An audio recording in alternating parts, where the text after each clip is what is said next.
Hey folks, Randy Newberg here with the next episode of Talk Radio, which many of you know as Randy Newberg Unfiltered. I try to be a little bit filtered, but when you're doing a podcast, hey, let's face it, there's times you go a little unfiltered. But today I have two great guests with me. I've hunted with both of them. I hope they never tell the world about how I hunt and what an inept hunter I am, because both hunts I've done with them were some of our most brutal hunts, and I kind of felt like I was picking up the rear here in those hunts, but oh well. I'm accustomed to being the guy in the back of the train instead of the guy in the lead. So, but anyhow, with me are two guys from a company that, if you watch our show, if you read what Randy writes, you know I'm a huge fan of Leupold Optics. And I'm going to say a lot of reasons why I am. One is just out of habit. I think the first rifle I had that had a Leupold scope on it was, let's see, I think I was 15, so that would have been 1979. So it's not like Randy just became a Leupold fan when he started a TV show. And with me is the CEO of Leupold, Bruce Pettet, and their Vice President of Product Development, Tim Lesser. So, guys, thanks for joining me today. Yeah, thanks for having us. We're excited to do this podcast with you, Randy. So. Yeah, well, we're going to get into a lot of things. So, like I told you in advance, there's nothing that we can't talk about. If you guys want to tell the public about, hey, you should see Randy when he gets mad, or you should see Randy when he falls down, go right ahead. I mean, that's part of what I put myself out there to be criticized or laughed at. But anyhow, the goal of having Bruce and Tim on this podcast isn't necessarily to sit here and tell you everything about the Leupold world, because most of you who listen know the quality, the brand, the history. But at the I guess risk of being redundant to some of our listeners who already know that, Bruce, when did Leupold start? 1907? 1908. 1908. Yep. Okay. Yep. So we're proud to have an incredible heritage. We've been actually making rifle scopes for 70 years. Wow. So, yeah. 70 years. 70 years in America. 1945. Yeah, so we're still in Oregon. We started in Oregon. We have our factory there. We have, just under 700 employees. We make rifle scopes 7 days a week. Yeah. So we're making rifle scopes right now. Yeah. And now a lot of that's driven by just the passion our employees have for our brand and for what we do. I think we have 15 employees that have over 40 years of service. We've got another almost 40 employees that have over 30 years of service. Wow. And so when you have that kind of knowledge and commitment, it allows you to, frankly, do things and have a knowledge base that no one else has. Yeah. It's pretty special. Yeah. And a family-owned business. Family-owned, yes. So we're in our 5th generation of family ownership.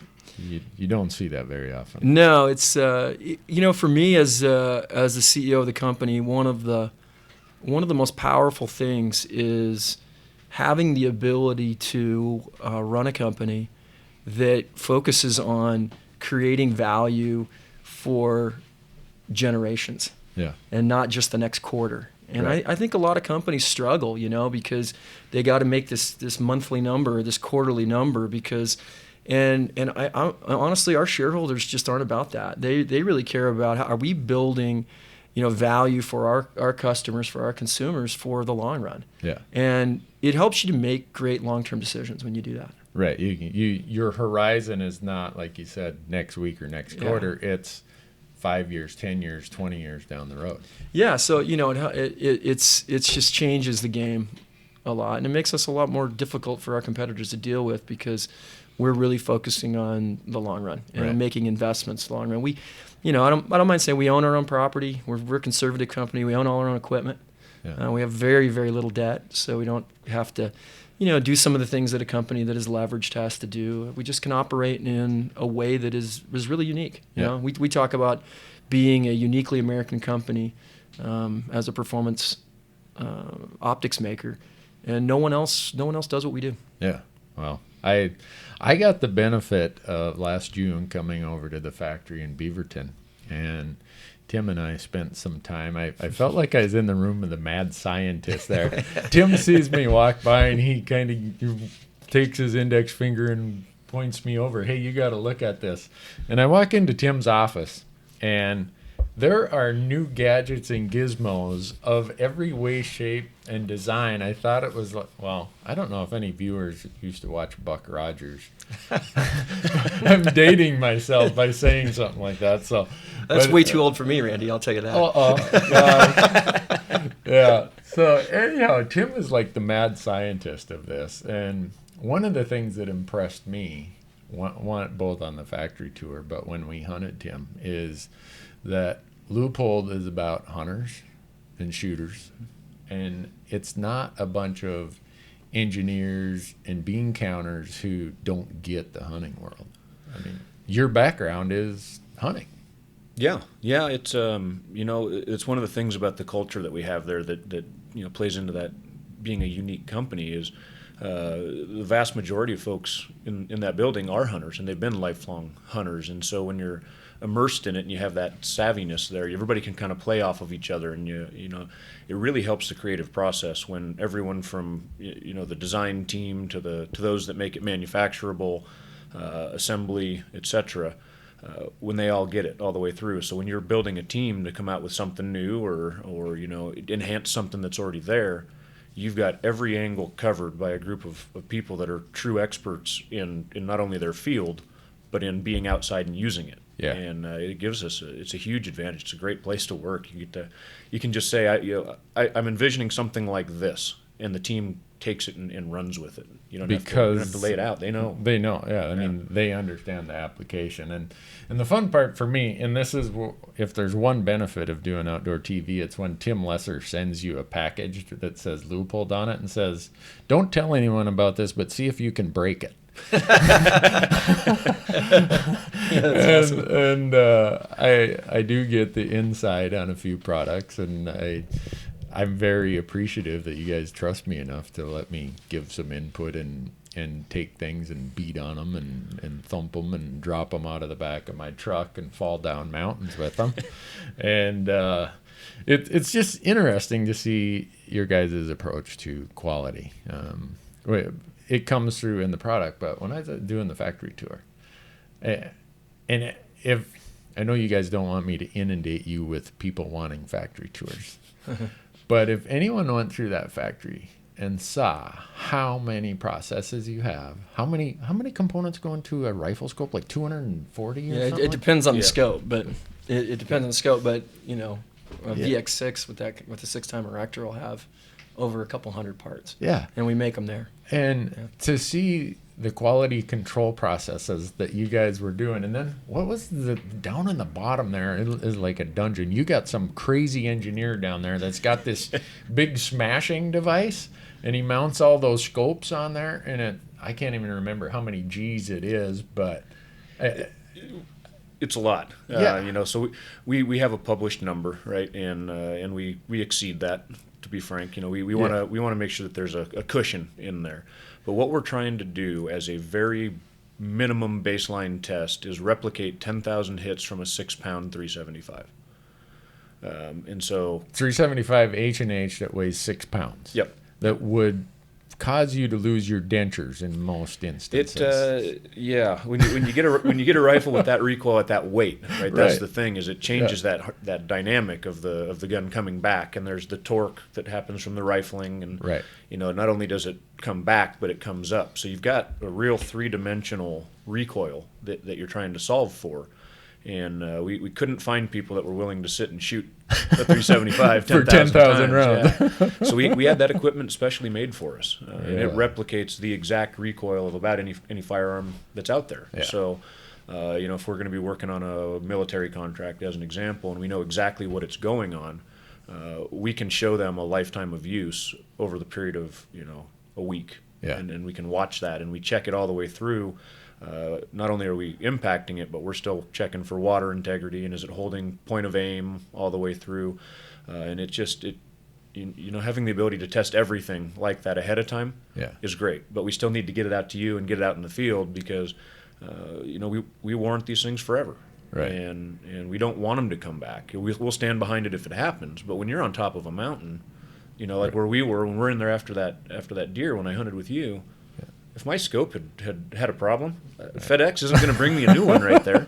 Yeah. So we need it to work, Right. not just replace it when it doesn't. Right? Right. So Yeah. And so when you run a company, and this is kind of at you, Bruce, when you run a company that uses the slogan Leupold for life, that's kind of sticking your neck out there to say, I don't care if you bought it or someone else bought it. If it has our gold ring on it, we're going to fix it or replace it.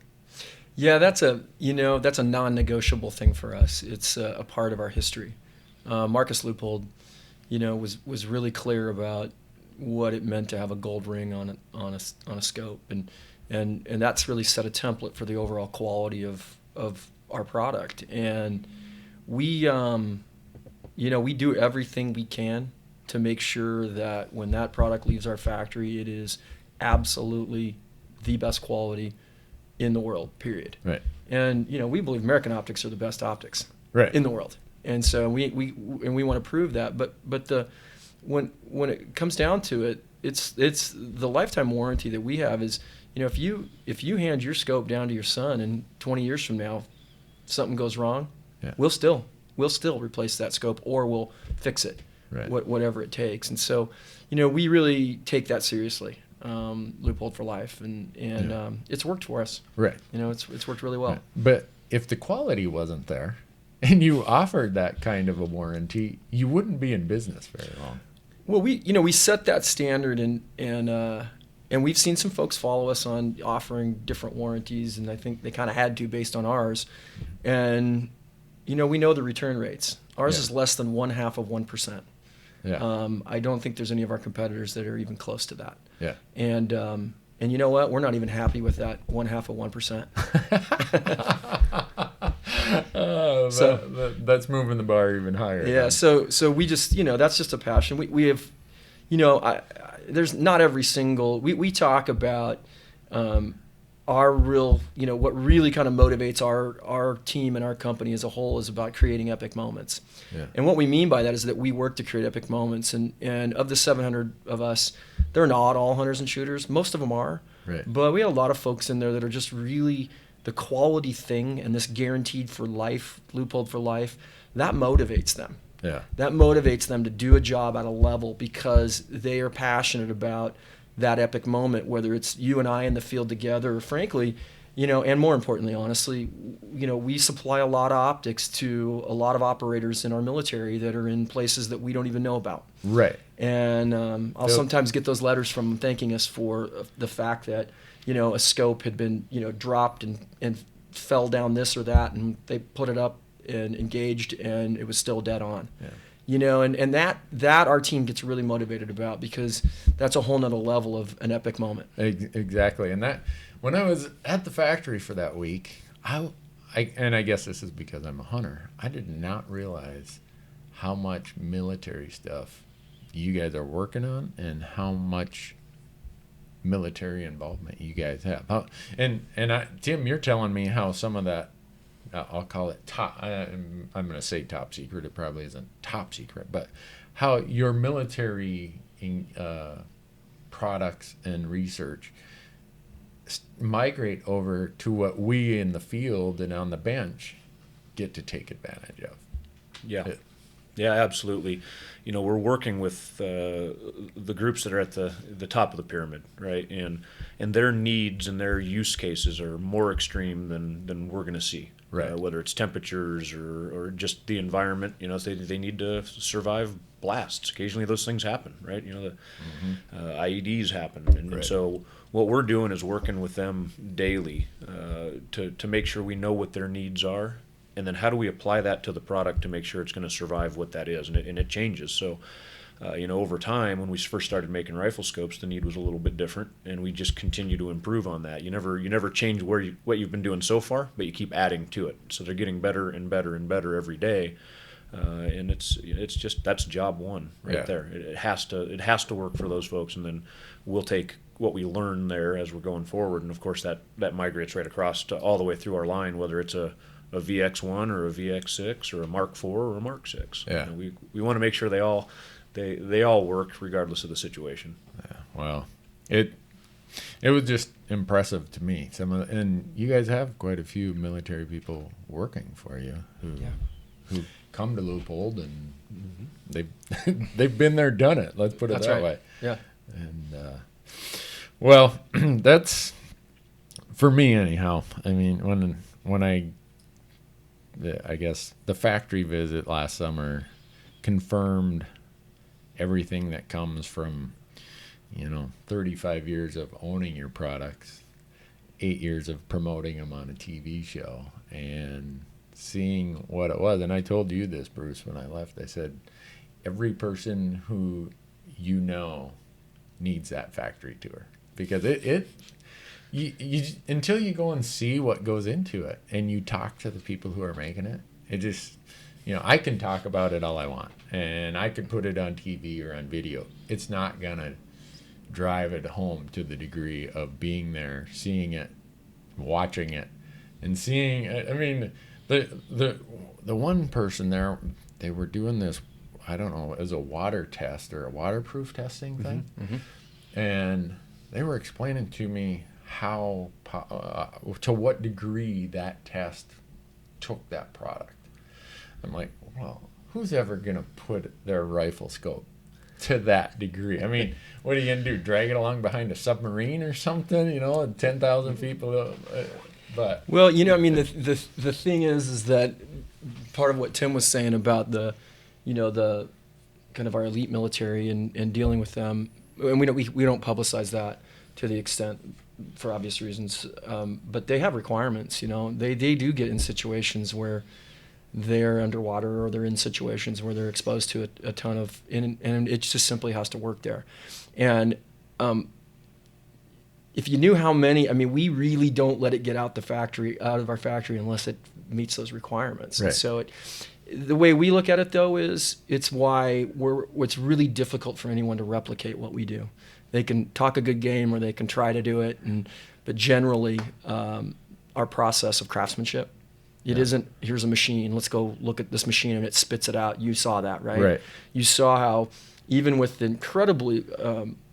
incredible amount of sophisticated equipment we have, we still touch it a lot, right? Right. Because we've got these craftsmen looking at it and constantly, it's got to be perfect. Yep.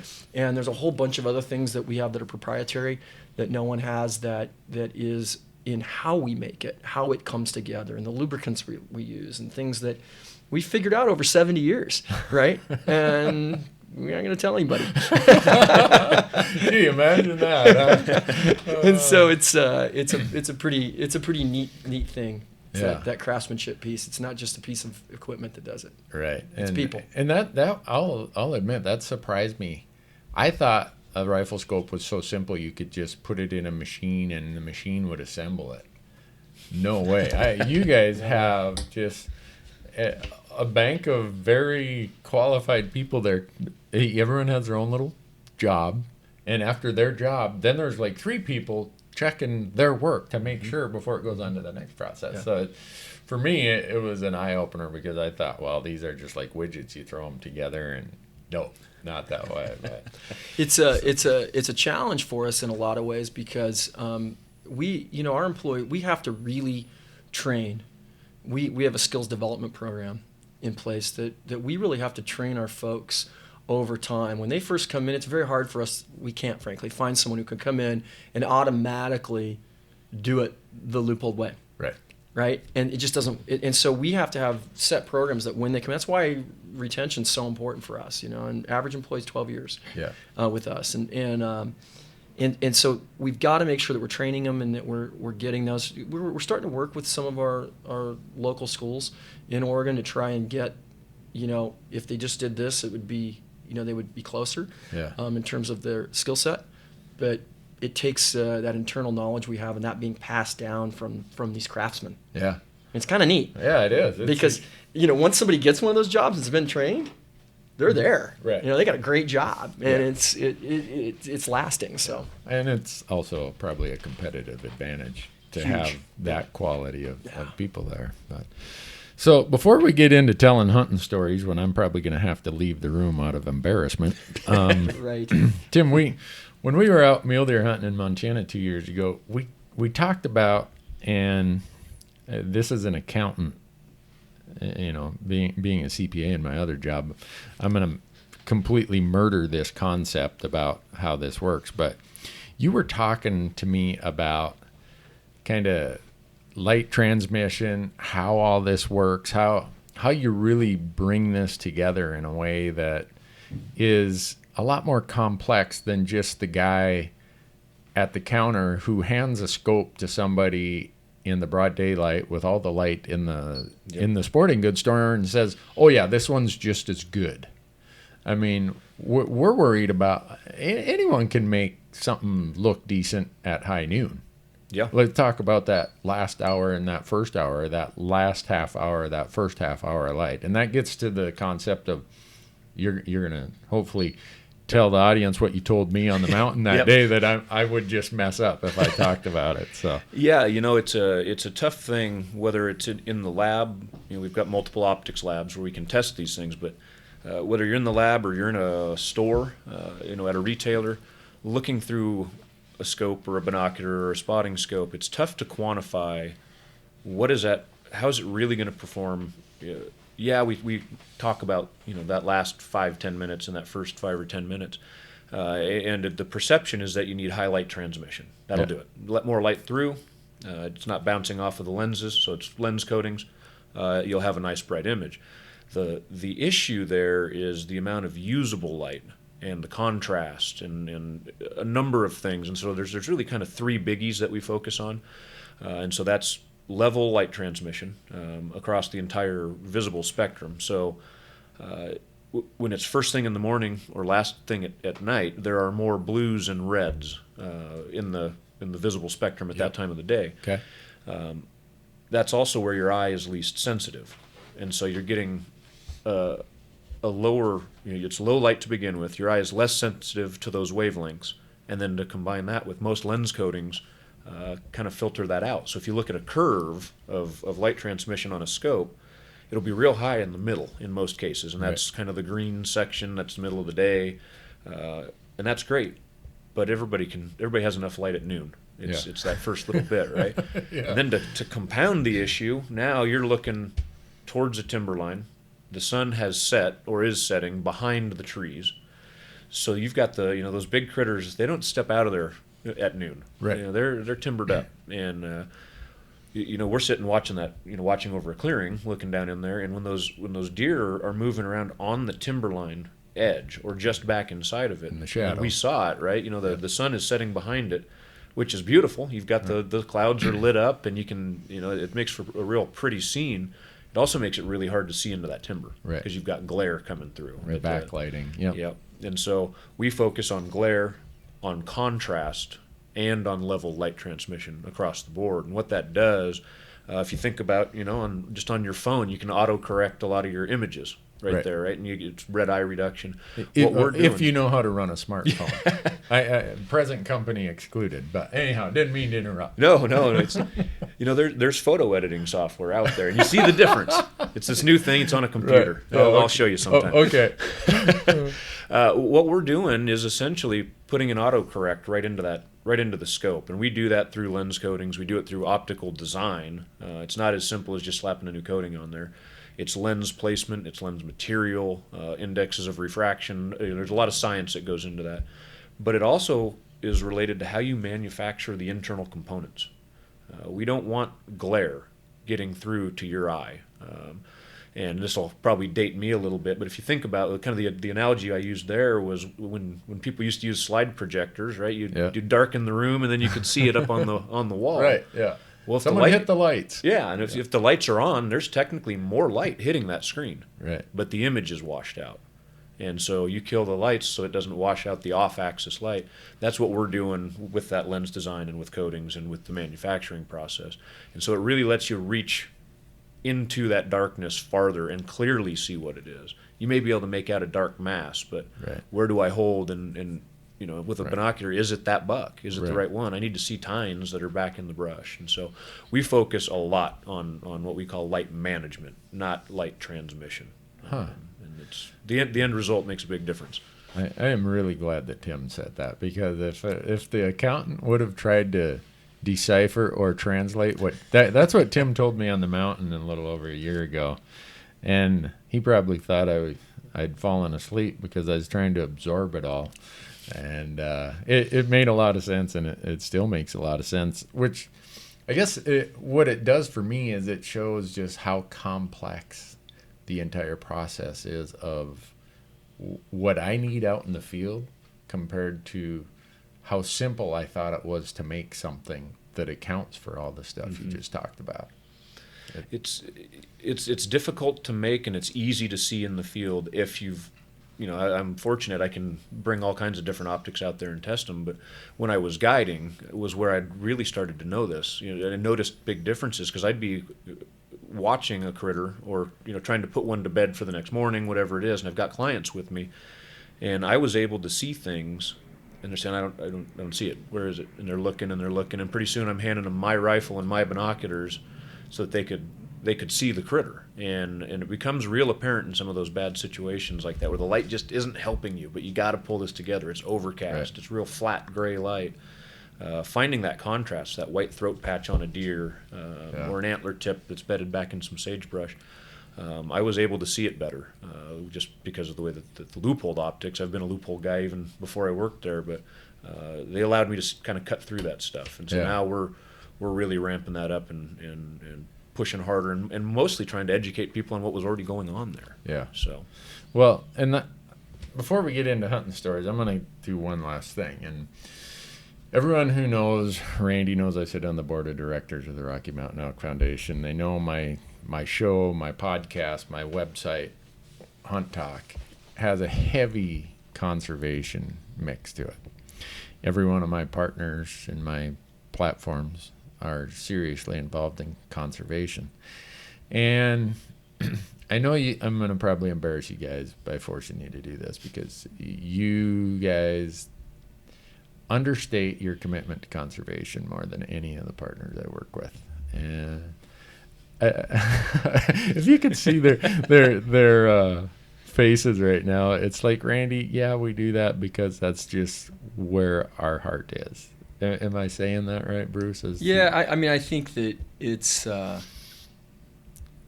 who we are, and so for us, we support a number of different organizations and pretty seriously support them, and it's the right thing to do, and we probably could promote it more, I guess, or talk about it more, but for us, it's kind of like, no kidding, that's our future, and I want my grandkids to have the same opportunities that I've had, and I care, a lot about maintaining this hunting heritage that we have, and it's one of the things that motivates me, more than you'll probably ever know, because it's I love what RMEF has done with hunting as conservation. And I love to tell the story when I talk to friends or even just acquaintances about hunting and about what it means to conservation. It's really, it was interesting that you brought this up, because I had an opportunity with some friends from they were out from New York City this out in Oregon visiting us, and not from a hunting family, and it's actually acquaintance of my girlfriend's, and we were chatting about hunting, and they didn't have any idea. And I was able to just briefly share, what hunting does for conservation and what it does to, really manage our resources in the right way. And it was shocking to see them. And they're like, I had no idea. I am so supportive of that. Yeah. And I think it's, we kind of think it's us and them out there sometimes. It's really not. Right. It's education. Yeah. It's taken our message as sportsmen and conservationists out there, because most folks that are not hunters, they really care about that too.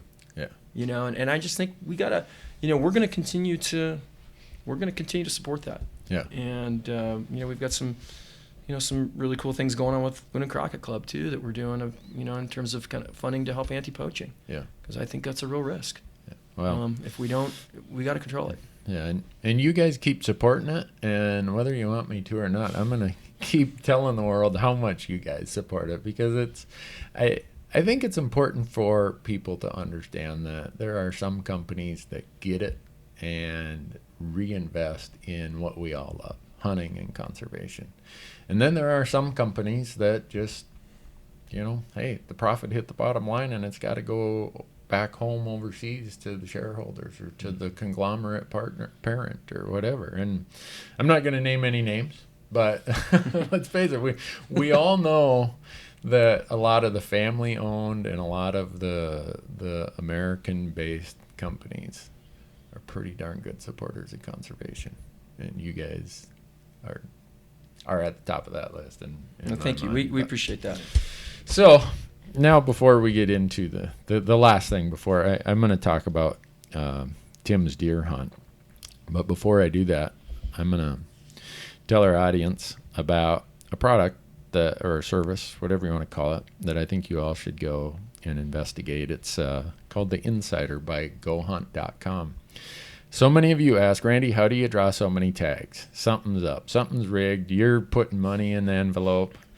Well, there's a company actually based in Nevada called GoHunt, and they have a service called The Insider.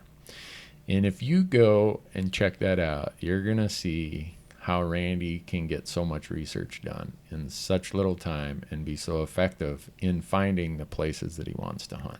So if you get a chance, folks, go to GoHunt.com, click on the button that says Insider, and here's what the really good part is. There's a promo code called Hunt Talk, HUNTTALK. And it's through GoHunt that I researched this unit in New Mexico that Bruce got. You're lucky, man. That was like the most unreal elk hunt last year. That was fantastic. So yeah. It's kind of comparing that hunt to the hunt we did with Tim the year before. Tim's hunt, yours was, you just bought the leftover Montana elk deer combo tag. I did. Yeah. Tim emails me. He's like, you got any place we can go hunting this year? And it was like October, and I'm like, oh man, let me think about that. Oh yeah, let's go to Montana. And it started out as an elk hunt, and so I went and I scouted this spot, and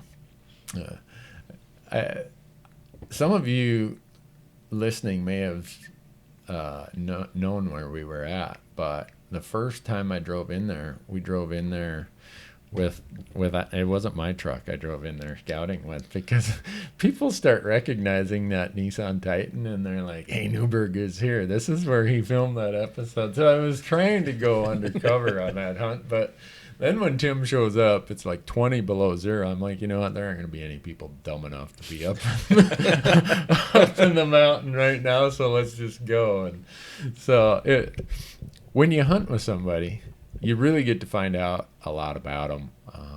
You get to find out, they find out a lot about you too. Tim found out that I like to hunt around a fire when it's 20 below.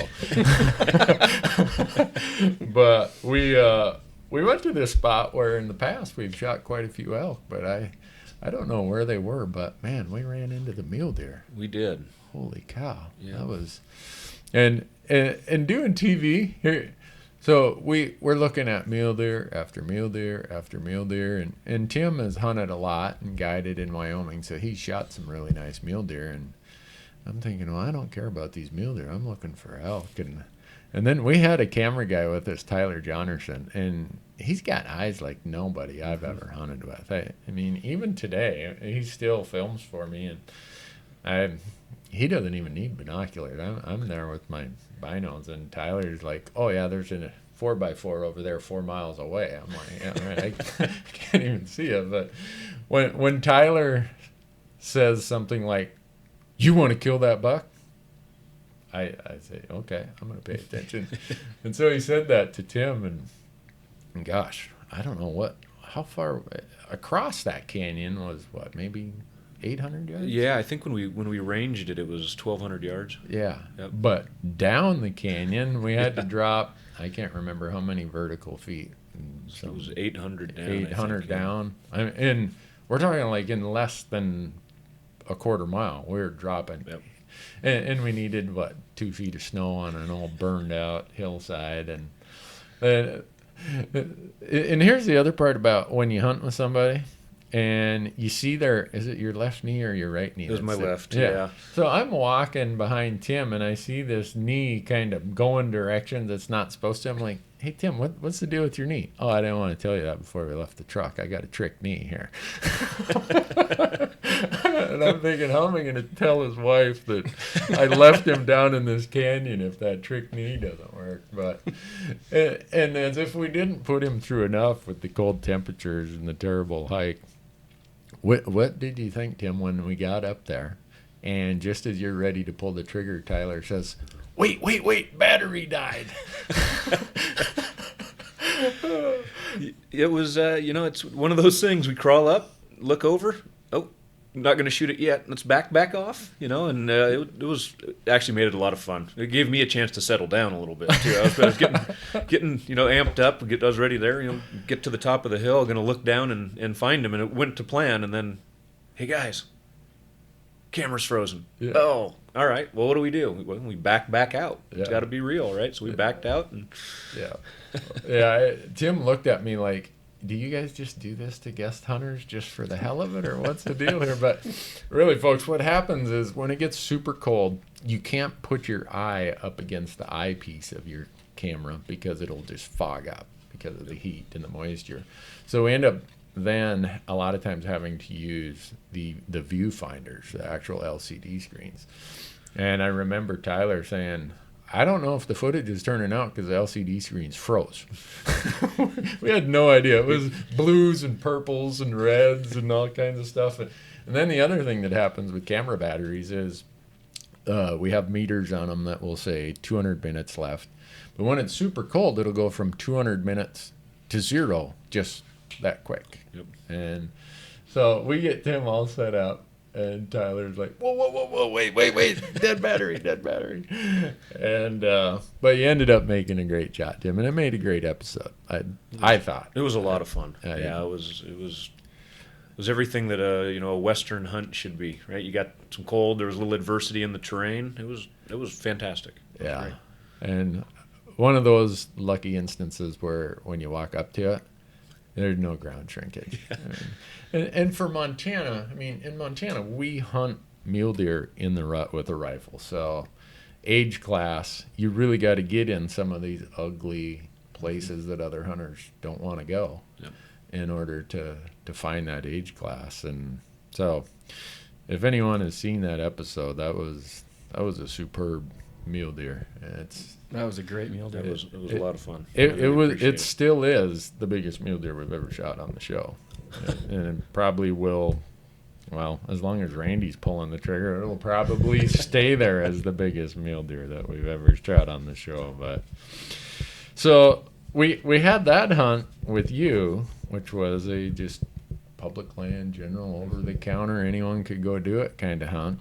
And then we end up going to New Mexico with Bruce, and he ended up in this great unit, still all public land, and I'd never been there. I hadn't scouted it, nothing. We show up there, on a Friday afternoon, I think? Yeah, we got there. Season open Saturday? Yeah. Something like that? Day before opening. Yeah. And then we'd seen some bulls, and we go in the dark, and they're just bugling and screaming. I didn't think they'd be bugling that late into the season, but they were there. And oh, yeah, no doubt. We're chasing bugles. Randy hangs a hard left when he should have went straight ahead. So at daylight, we pop out on a ridge, and we're about a mile away from where we'd planned to be, thanks to Randy's navigation skills. And I'm cussing myself, and Bruce is like, man, it's not the end of the world. Don't worry about it. And I'm like, no, we needed to be over on that ridge over there. And so I don't know. I guess sometimes the excitement gets the best of you, which is the fun of hunting. I mean, absolutely. It's funny, Randy, because as I was hunting with you.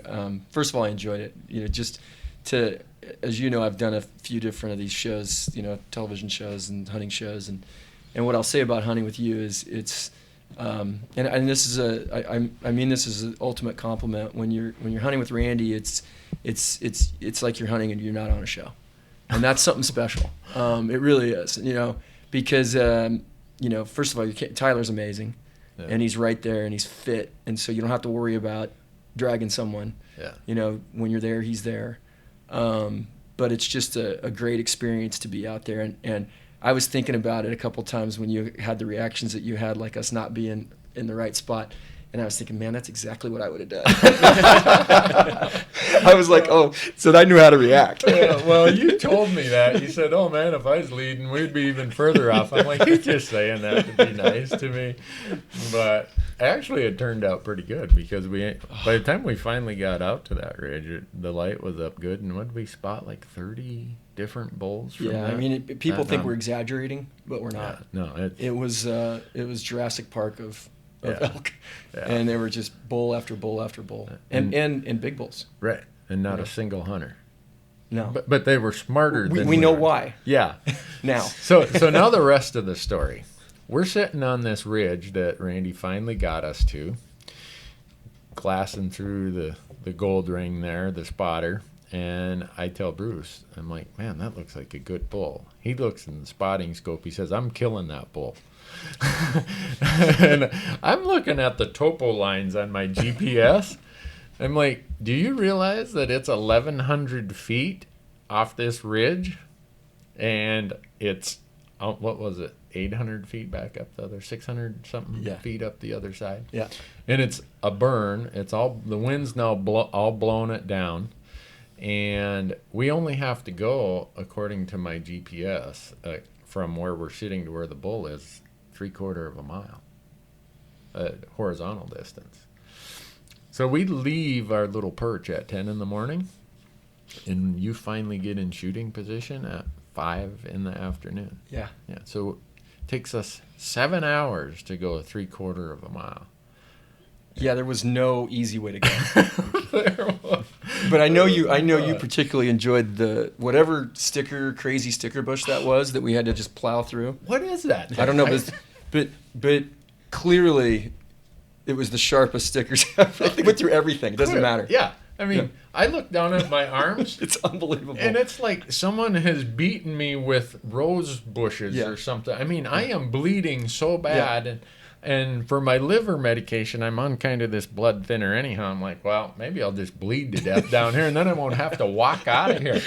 But I don't know what they are. They look like an aspen tree, but they got a spine on them about, inch and a half long? Yeah. And somehow I drug us through a big mess of those for a long ways. They were everywhere. Yeah. And it was steep. Yeah, it was really, really steep. Yeah. And so I'm thinking by the time we get there, that bull is gone. Randy let us down some ugly face. And so we get to the bottom. We filter some water. And then we start hiking to get in shooting position. And here's this really nice bull standing there bugling at us at, 140, 160 yards? Yeah. And I'm thinking, oh, Bruce, please shoot that one. He's not as big, but please shoot him. And Bruce is like, no. I said I wanted that one, and that's the one we're going after. And Tyler and I are looking at each other because we've had so many of these instances where we've walked away from the gift in hopes of the dream, and the dream isn't there when we show up. So it was an amazing experience to go and do that. And let's see, 5 o'clock we get set up. What was it, bull? 404 yards? Yeah, he's 404 when we found him. Yep. And we couldn't get any closer. No, we couldn't because all those burned trees. I mean, we had that one narrow shooting lane, and that was it. Yeah, I mean, I'm always for, I enjoy the stock more than anything, and so I'll keep going if I think I can without creating, a situation where you're gonna run an elk off. Yeah. And so but we were just there was nowhere we could go. The way the situation was, and we're starting to lose light. Yeah. And so it was, I've told Tim the story, generally, magnification, I can hunt, with a lower magnification, but having that, I had a VX6 3-18 is what I used on that. Yeah. Hunt. And I will tell you, it was phenomenal. And it was great to be out there and do that, because to be able to really, the lane we had to shoot in, as you know, was just super tight. Right. But I'll tell you what was neat is getting down and getting in position, and we hadn't spooked him, so we knew we had some time to kind of set up. And I particularly wanted to at that distance, and be able to get, where really almost the only thing I could see was his shoulder, which was perfect, right? It worked out perfect. But I could see it clean as day. I mean, it was plain as day, and we knew where it was, and it worked out good. Oh, it did. And so here's the rest of the fun, folks.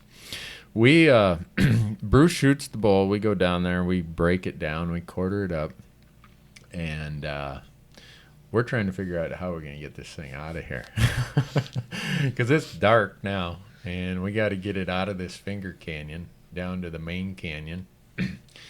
And cameraman Tyler, he's been on many sheep hunts, and he's like, this isn't going to work, guys. We got to find a wrangler. So he knew somebody down there, and called, and the guy said, yeah, here, I know this outfitter who does some packing and hauling stuff out. Call him. Well, the amazing thing, I know I didn't have any service at all, right? But he did. Yeah.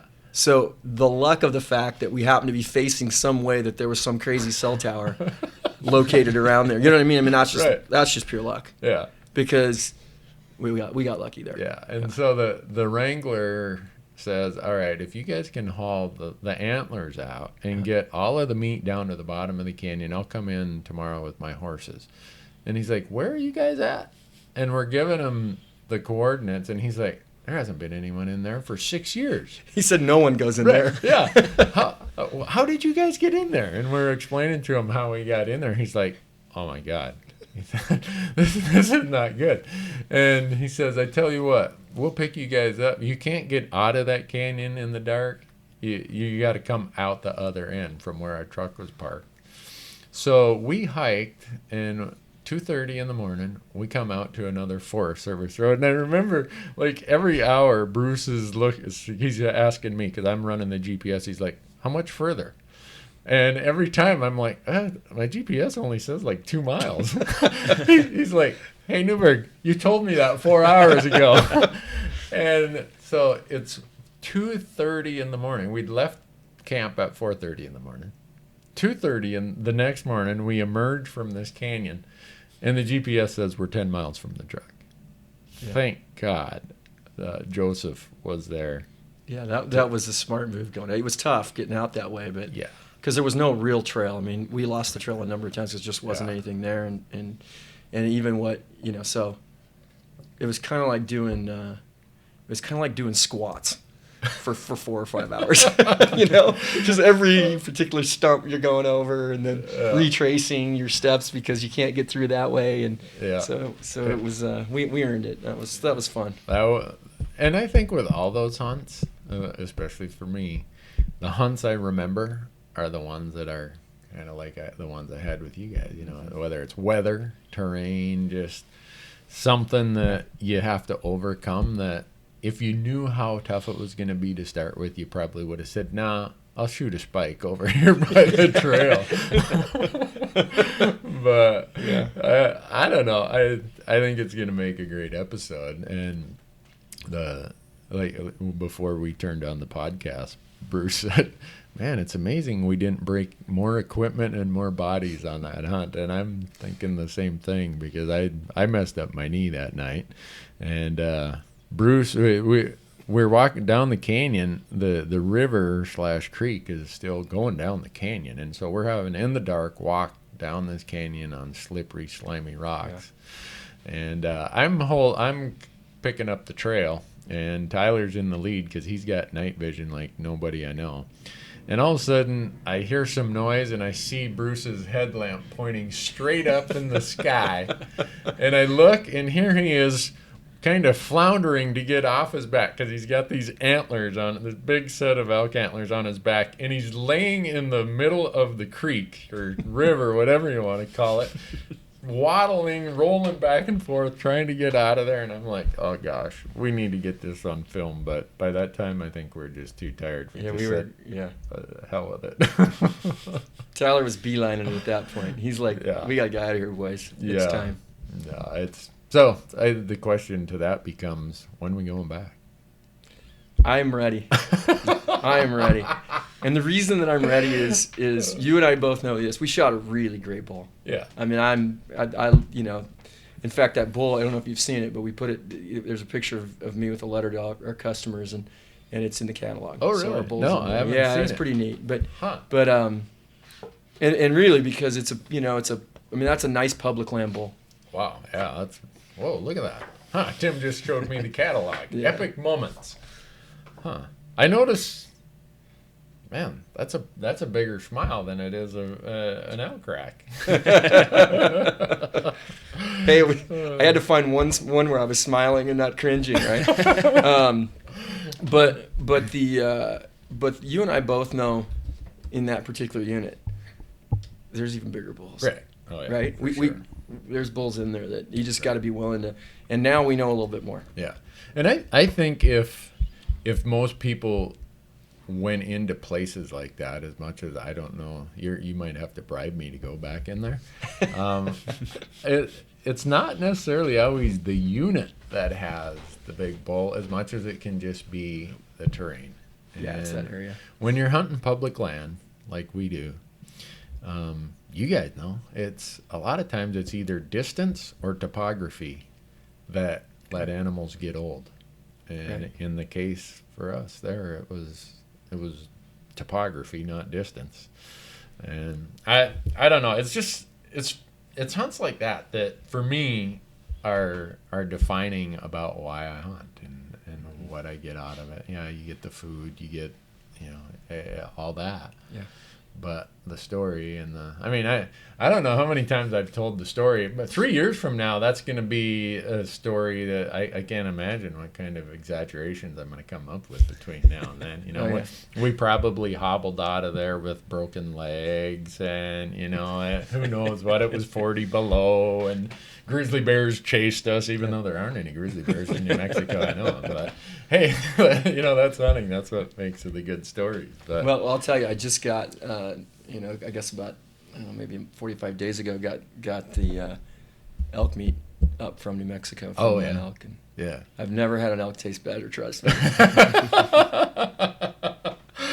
Yeah. Always tastes a little better when you earn it. Oh, there's no doubt about that. But, you know, a lot of the hunts that we go on, well, they're all public land and they're all self-guided, but every one of them have that little bit of just, how would I say it?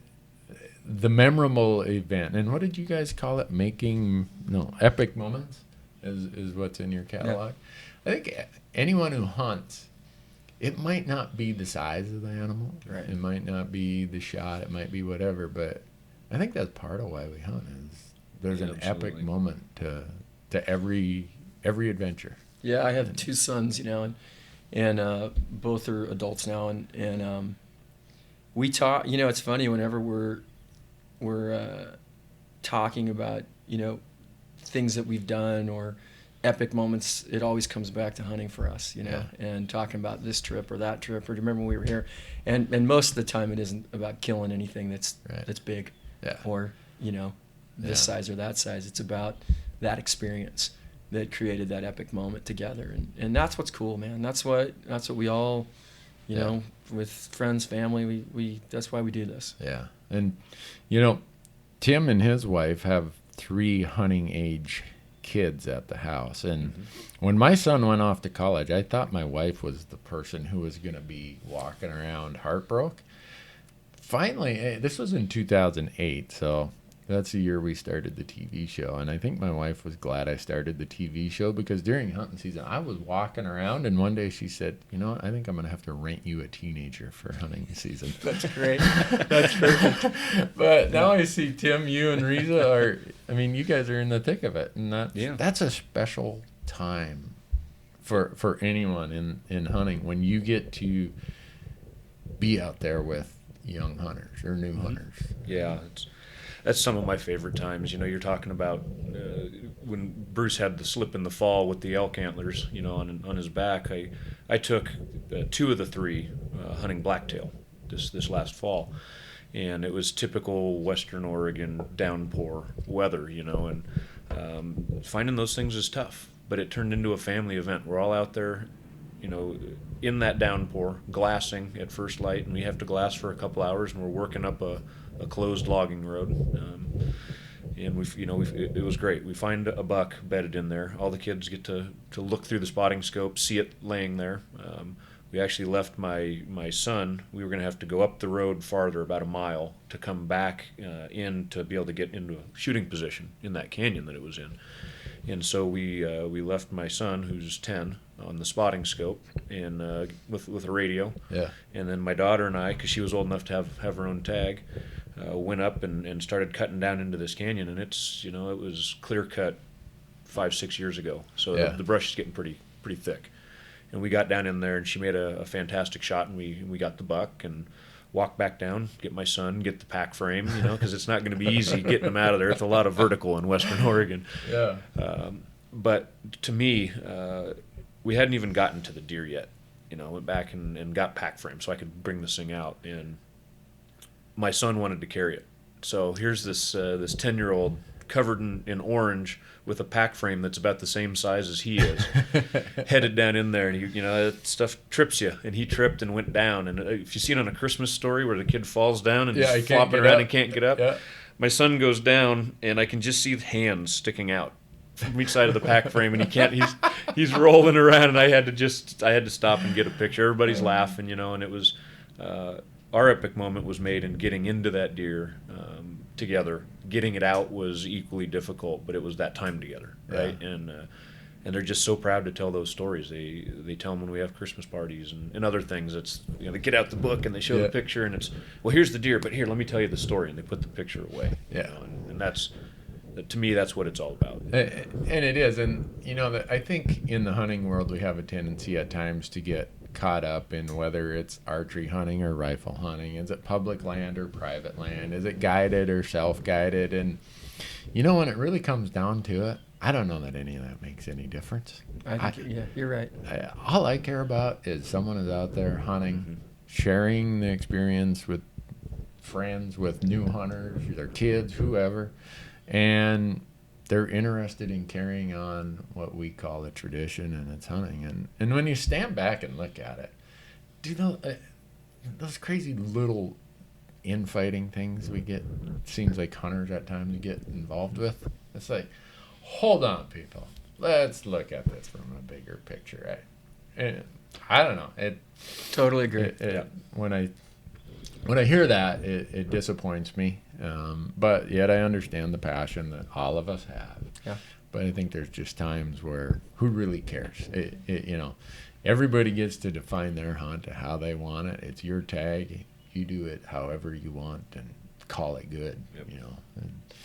But if I need to rent one of your teenagers, Tim, I don't know what the fee is, but my wife said she's willing to pay it. Well, she would love to go, I can tell you that. Oh, yeah? Yeah, oh, yeah. She lives it and breathes it. It's bobcat season and coyotes and everything else. So she tries to hunt 365 if she can. Really? We're out there. My boy's getting into it, but it's tough terrain, right? And it's yeah. tough for him to get through that timber. His legs just aren't long enough yet. Right. But he goes. And so I'm sure we can find you some partners there. Okay. So we're getting close to the end here. But I never let anyone go without kind of putting them on the spot.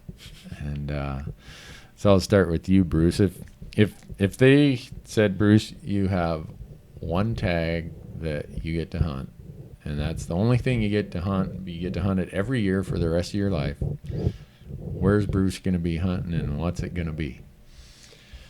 Wow. Oh, that's a tough question. I know, it's almost not fair because it's like saying I only get to eat one type of meal the rest of my life. That's really tough. But for me, everyone knows that if it was rifle hunting, Randy's probably going antelope hunting just because something about it, and I love to eat them. But I'm always interested in what hunting experiences bring someone to where they are in their hunting life. I'm a Colorado guy, and that's where I'm from, and so I guess if you had to, that's a really tough question, but if you had to, it'd be mule deer. Yeah.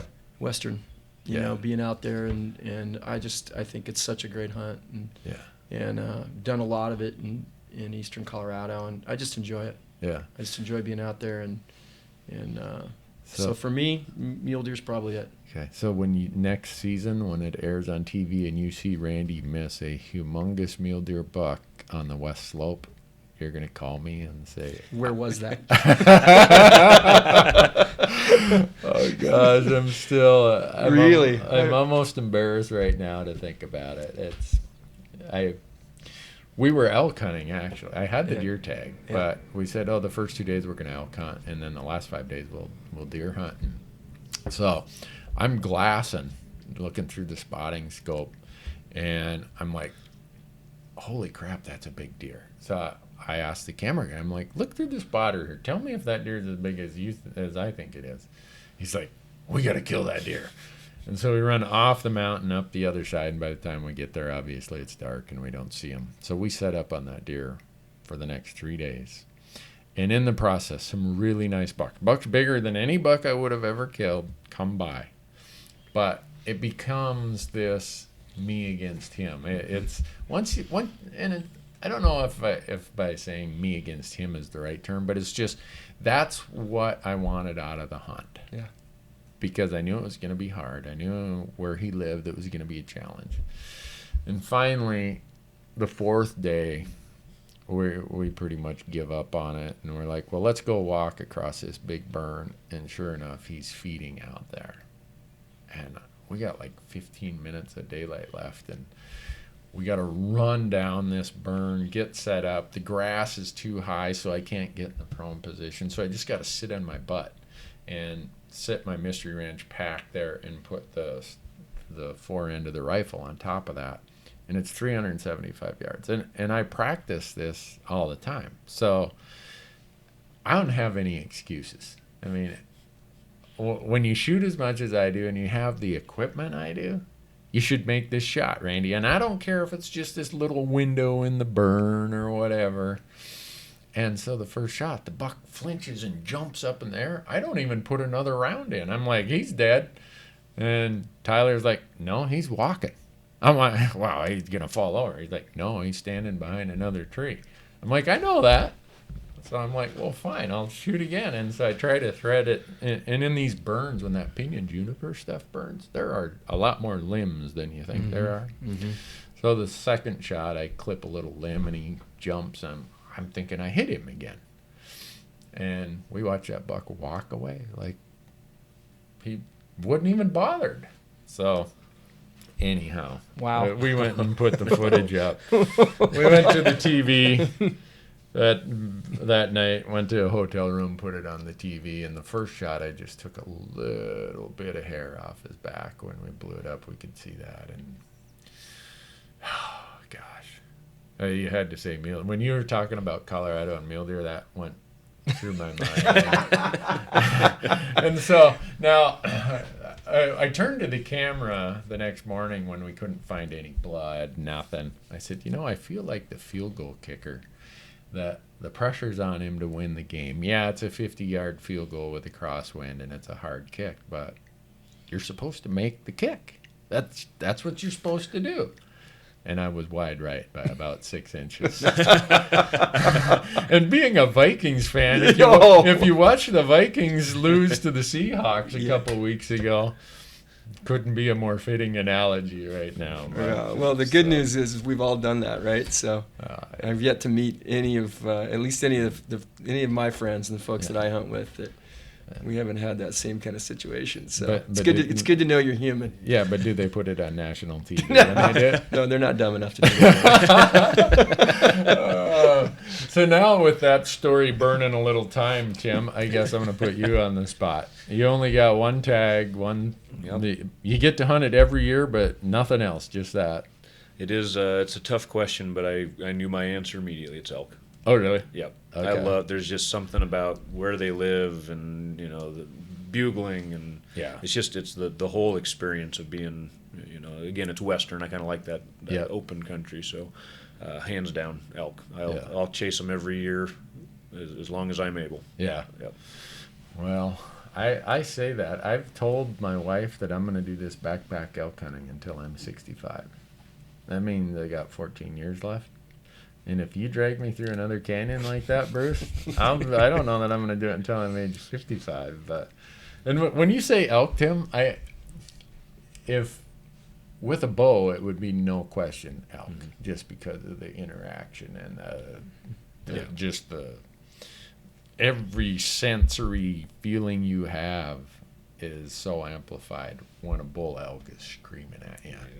I mean, and the challenge and the physical demand They're it awesome. places on you, it's like Incredible animal. And I've asked this question to other people, and they're like, "Well, it's bighorn sheep." I'm like, "Well, yeah, I've never drawn a bighorn sheep tag, so I really can't speak to that." But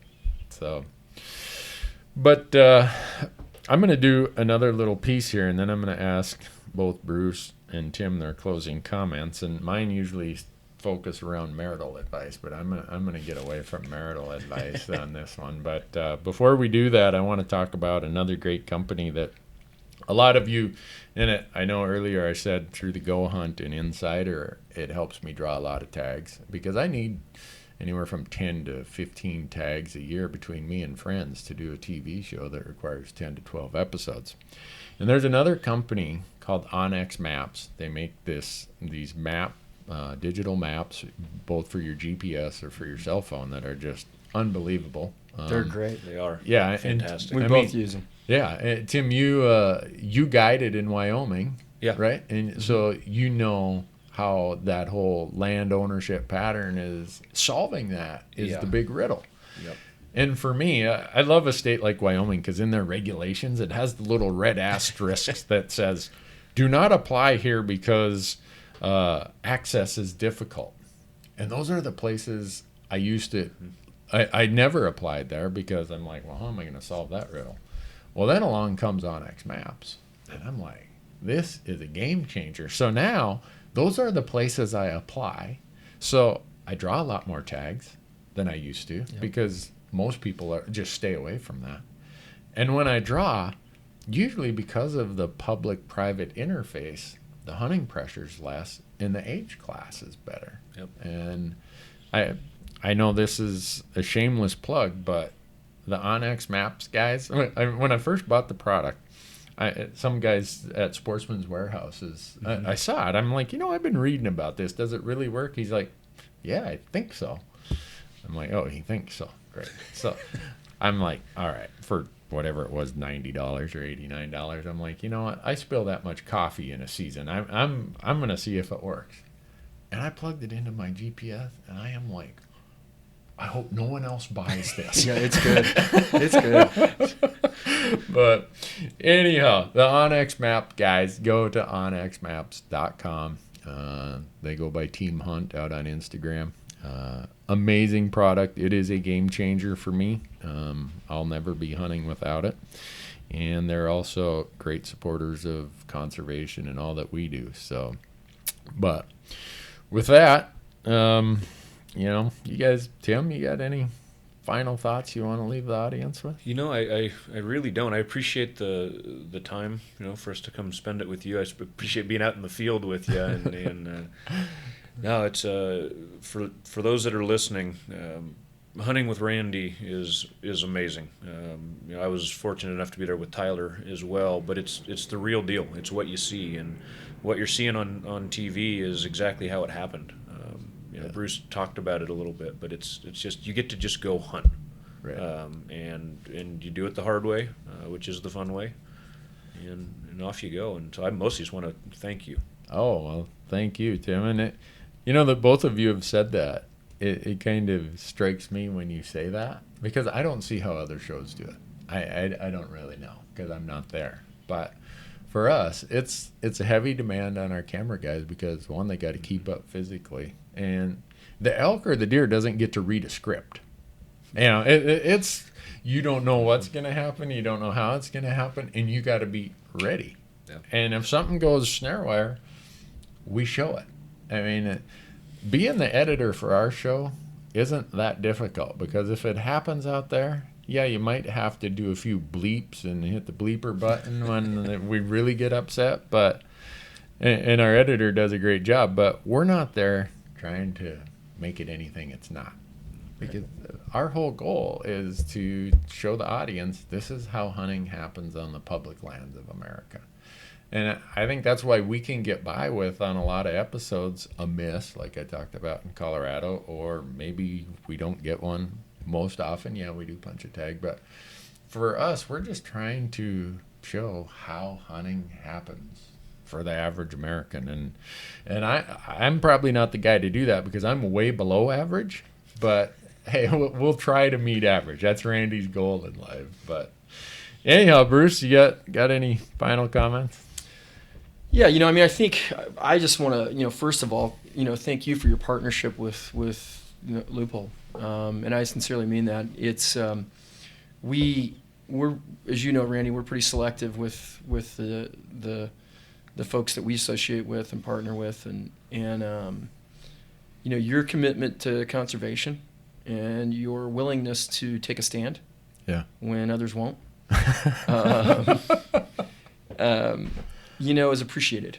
Yeah. And we share the same passions. You and I had a number of great conversations. I don't think we ever had a time where we were not talking with each other about something that had to do with hunting or conservation our entire trip. And I enjoyed that because we have, like passions in that. And so your partnership means a ton to us. And the other thing too is, we are America's hunter is how we look at what we do. I mean, we have a global business, but the reality of it is our business is really focused in the United States and on the American hunter. Yeah. And the fact that we can support someone who has a show and really a company that supports public hunting to the extent that you do and really promotes it, and I think is tremendous. Yeah. I think it's tremendous. It's so needed, and we're just happy to continue to support you in any way that we can. So, well, I appreciate. I know you'll let us know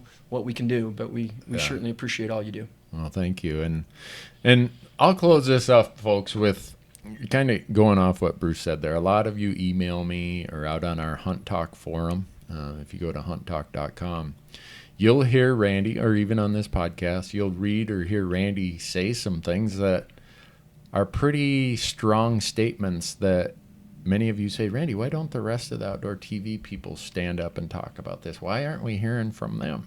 And I said this on a podcast I had with Don Thomas, that I'm lucky in that I own my platforms.